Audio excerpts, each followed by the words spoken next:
بسم اللہ الرحمن الرحیم۔ السلام علیکم ہیومن رائٹس فیملی، کیسے ہیں آپ سب؟ تو آج جو ناول شروع کرنا ہے اس کا نام ہے یہ راستے محبت کے بائی ابن عبداللہ۔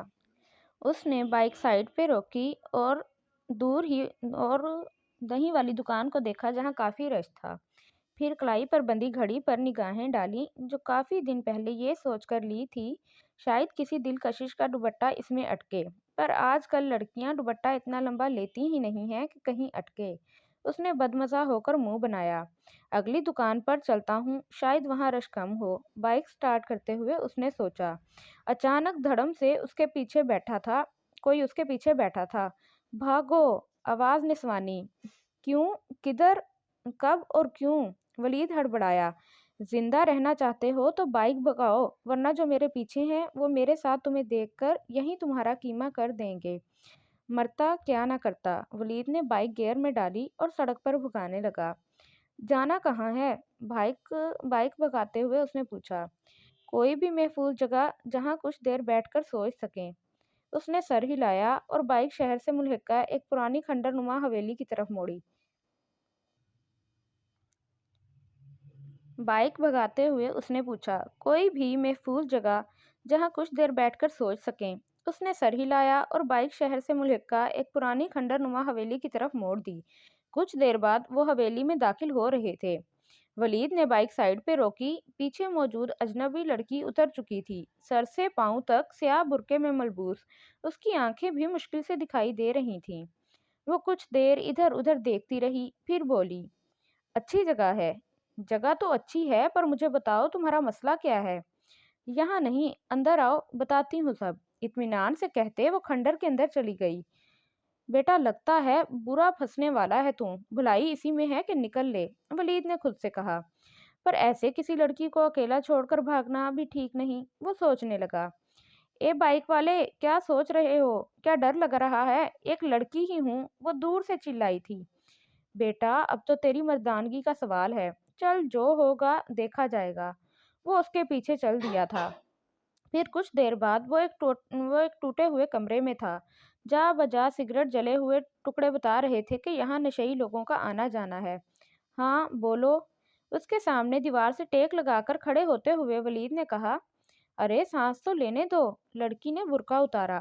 ہیں؟ ولید کے منہ سے اتنا ہی نکل سکا تھا۔ لڑکی سجی سنوری ہوئی تھی اور اس نے شادی کا لباس پہنا ہوا تھا۔ بلا شبہ وہ غضب کی لگ رہی تھی۔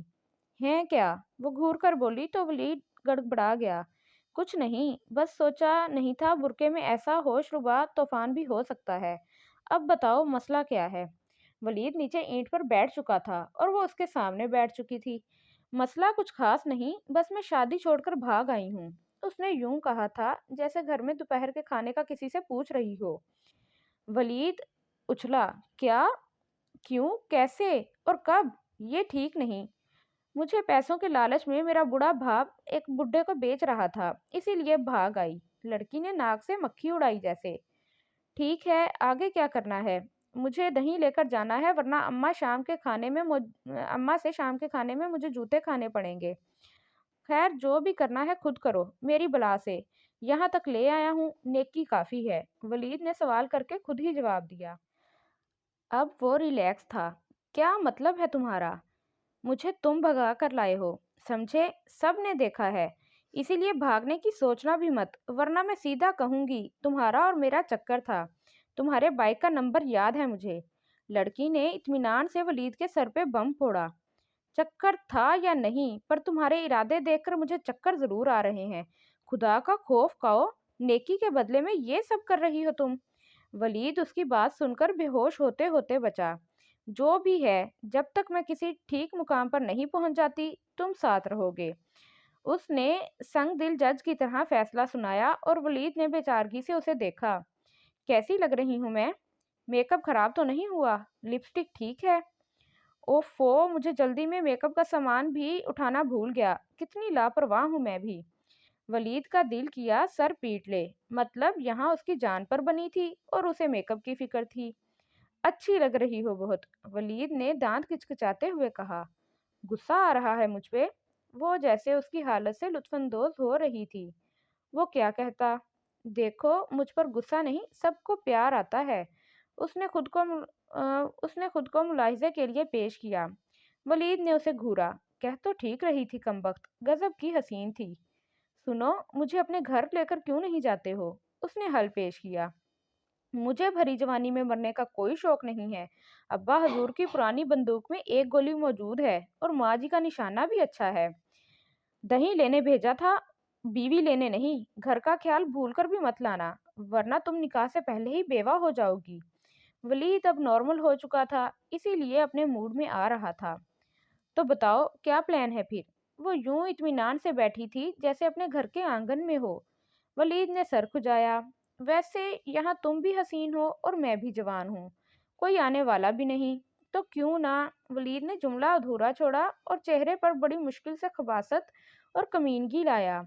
کمینی کتنے اطمینان سے تھی، اس کو پھنسا کر خود تھوڑا حساب تو بنتا تھا۔ ولید کو شرارت سوجی۔ کیا کہنا کیا چاہتے ہو تم؟ وہ خوف سے بدکی۔ کہنا کچھ نہیں چاہتا ہوں، کچھ ایسا جو حسین ہو۔ اور وہ اباشانہ انداز میں بولتا ہوا اس کی طرف بڑھا۔ نہیں، تم ایسا نہیں کر سکتے ہو۔ وہ اس کے ارادے بھانپ کر ڈر سے پیچھے ہٹی۔ میں کچھ بھی کر سکتا ہوں یہاں تمہارے ساتھ، اور مجھے یا تم کوئی روک بھی نہیں سکتا۔ ایسا نہ کر کے وہ باہر کی سمت بھاگی، پر ولید نے اس کے ہاتھ پکڑ لیے۔ وہ دھکے سے واپس پلٹی اور سیدھی اس کی طرف آئی۔ نہیں پلیز، وہ چیخی۔ ولید نے قہقہا لگایا اور اسے چھوڑ دیا۔ وہ دیوار کے پاس گری تھی، اس کا وجود تھر تھر کانپ رہا تھا۔ میں مذاق کر رہا تھا لڑکی، اس نے سر اٹھایا۔ کاجل اس کی آنکھوں میں پھیل چکا تھا۔ ایسا دوبارہ مت کرنا کبھی۔ وہ ہولے ہولے کانپ رہی تھی۔ ولید نے اسے دیکھا۔ اوکے نہیں کروں گا، پر مجھے روتی ہوئی لڑکیاں پسند نہیں، ناک سرخ شوں شوں کرتی ہوئی۔ وہ آنسو پونچھتے ہوئے اٹھ بیٹھی۔ اچھا بتاؤ کیا کر سکتا ہوں تمہارے لیے؟ تمہارا نام کیا ہے؟ مہجبین، اس نے کانپتے ہوئے ہونٹوں سے کہا۔ واہ، اس میں باسمہ ہے، جچتا ہے یہ نام۔ وہ دھیمے سے مسکرایا اور اسے دیکھا جو خود کو سنبھال رہی تھی۔ ویسے شادی کس سے ہو رہی تھی تمہاری؟ بالا چودھری، اس نے کہا، اور اطمینان سے بیٹھے ہوئے ولید ایک بار پھر بری طرح سے اچھلا۔ بالا شہر کا نامی گرامی بدماش تھا۔ کیوں، نام سن کر سیٹی گم ہو گئی کیا؟ مہجبین نے طنز کیا۔ ایسی بات نہیں ہے، ولید نے منہ بنایا۔ لگ تو ایسے ہی رہا ہے جیسے اس کا نام سن کر تمہیں ہارٹ اٹیک آتے آتے رہ گیا تھا۔ تمہاری باتیں سن کر خیال آ رہا ہے اچھا ہوتا تمہاری اس سے شادی ہو جاتی۔ ولید نے آہ بھری۔ بڈھے نے ہاتھ تو لمبا مارا، پر میں بھی مہجبین ہوں، ایسے کسی کے ہاتھ نہیں آنے والی ہوں۔ ویسے بڈھے نے بھی کیا کیا سوچ رکھا ہوگا، پر افسوس۔ وہ ہنسی۔ ولید نے اسے گھورا اور پھر جیب سے موبائل نکالا۔ کسے کال کر رہے ہو؟ جو مدد کر سکے۔ ولید نے نمبر ڈائل کیا اور موبائل کان سے لگا دیا۔ ہیلو، گھر ہی ہو؟ ہاں میں آ رہا ہوں، ایک مسئلہ ہے۔ نہیں نہیں، وہاں آ کر ہی بتاتا ہوں۔ ہاں کچھ دیر تک۔ مہجبین کو اس یک طرفہ گفتگو سے یہی سمجھ آ رہا تھا کہ کسی کے گھر جانا ہے۔ ولید نے کال کاٹ دی اور اس کی طرف دیکھا۔ چلو برقع اوڑھ لو، ہم نے یہاں سے نکلنا ہے، یہ جگہ محفوظ نہیں۔ مہجبین نے سر ہلایا اور برقع پہن کر اس کے ساتھ باہر نکل آئی۔ کچھ دیر بعد وہ دونوں بائک پر تھے۔ ولید نے بائک سٹارٹ کی اور سڑک پر لے آیا۔ ولید خاموشی سے بائک چلا رہا تھا۔ کچھ دیر گزری تو مہجبین بولی۔ بڑے نیک لڑکے ہو، بریکس کا استعمال نہیں کیا تم نے؟ اس کی آواز میں شوخی تھی۔ ولید نے کچھ کہنے کے لیے منہ کھولا ہی تھا، ایک رکشے نے ان کے سامنے بریک ماری۔ غیر ارادی طور پر ولید کا پاؤں بھی بریک پر پڑ گیا۔ اطمینان سے بیٹھی ہوئی مہجبین ایک دھکے سے ولید سے ٹکرائی تھی۔ ولید کے بدن میں کرنٹ سا دوڑ گیا۔ اس نے بائک سنبھالا۔ مشورہ اچھا لگا تمہارا، وہ ہنسا۔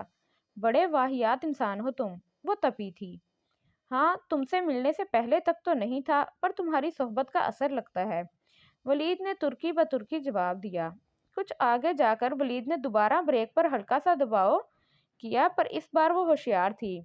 نہ سونیا نہ، ہر بار نہیں۔ وہ ہنسی تو ولید بھی مسکرا دیا۔ کچھ دیر بعد وہ ایک پرانی بلڈنگ کے نیچے کھڑے تھے۔ مہجبین نے اتر کر اوپر دیکھا۔ یہاں مختلف فلیٹس ہیں، یہاں رکنا ہوگا، میرے پیچھے آؤ، ولید نے نیچے اترتے ہوئے کہا۔ مہجبین اس کے پیچھے چل دی۔ سیڑھیاں چڑھ کر وہ ایک فلیٹ کے سامنے رکا اور بیل بجائی۔ کچھ دیر بعد دروازہ کھلا۔